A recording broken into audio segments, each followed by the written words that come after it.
Okay, so let's create a mouse bracelet. I think some of you may be enrolled on my previous courses. I'm definitely sure I taught you about how to create a mouse bracelet.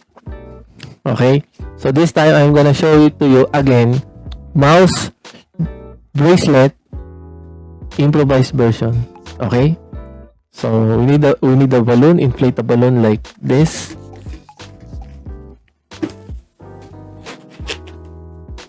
Just like this shirt with approximate 7-inch allowance here. At the end, on the end of our balloon, create a mouth of our mouse. 2 1-inch balloon here for the head.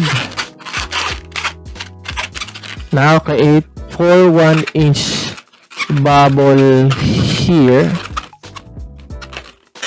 just like this.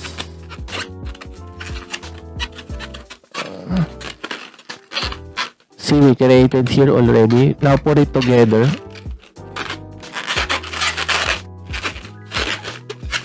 Now this will be the body of our mouse. Put it here.